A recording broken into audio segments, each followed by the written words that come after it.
Hey guys, welcome back to another talking segment.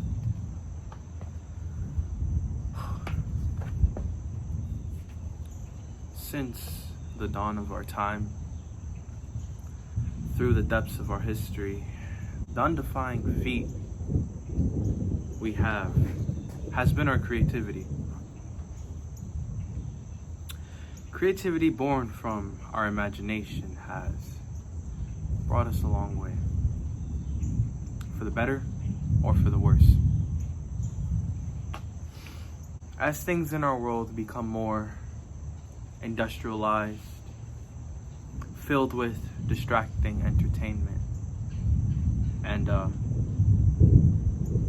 learning presets, industrial classrooms, I've grown to have felt the slip of my imagination, going in exchange for mindless consumption.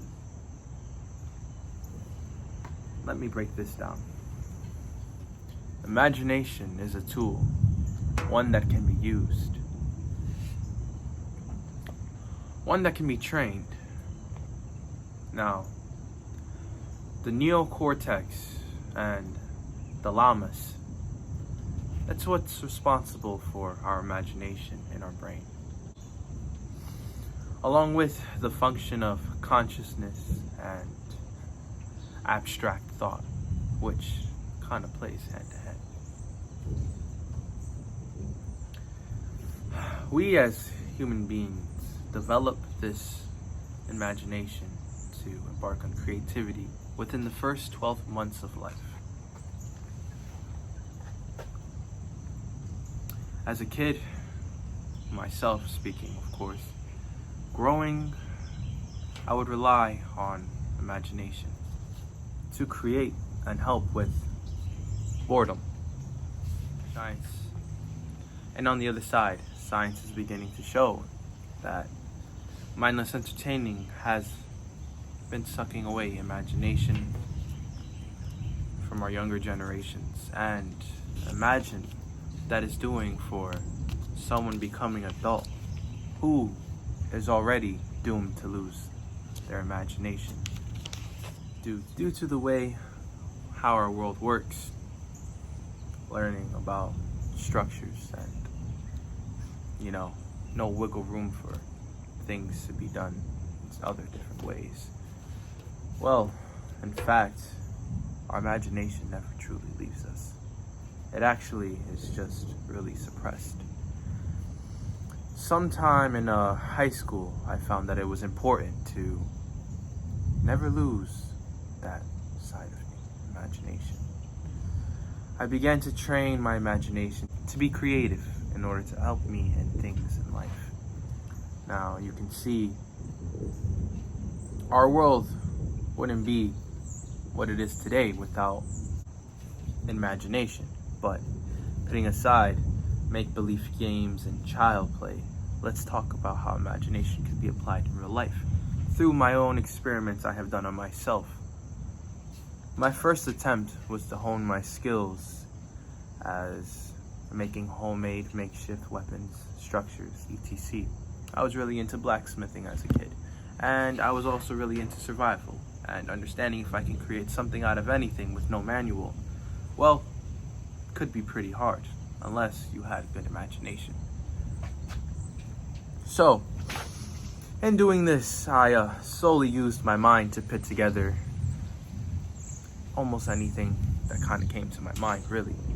And everything learning was kind of a trial and error. I challenged helpful facts and standards in the name of creativity. My second attempt was in music,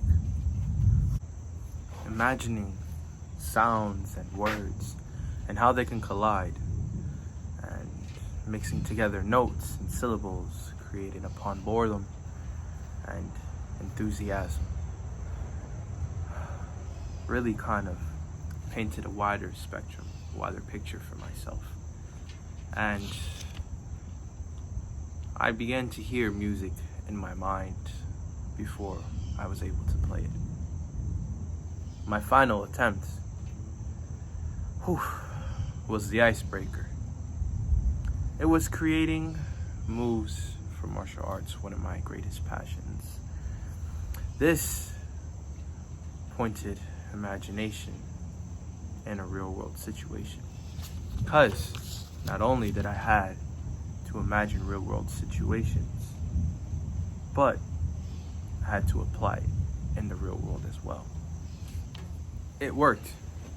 I would then begin to train for things in my own brain, compose things in my own brain, create things in my own brain before I was able to see if it actually worked in the real world.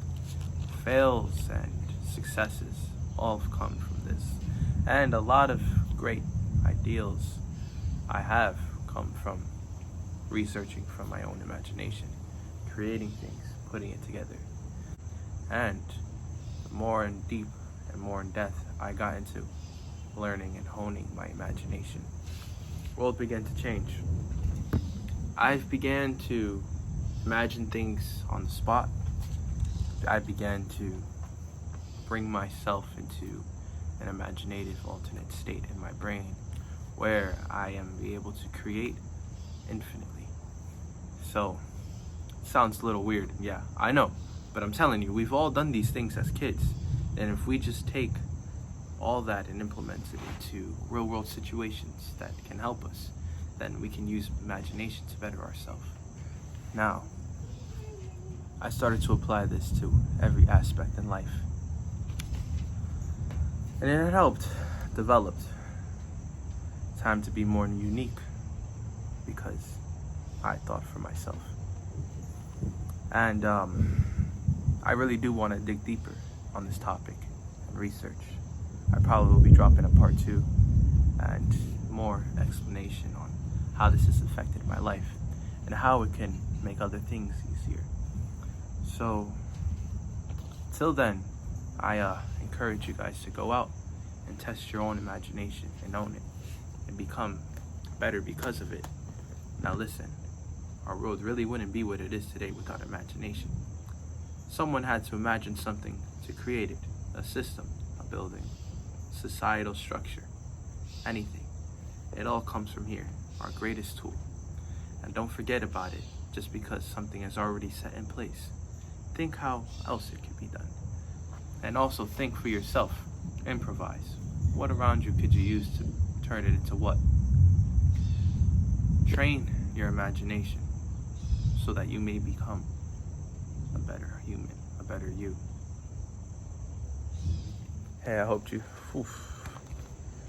guys liked today's video, and I hope you subscribe and like, share, comment, stay wandering.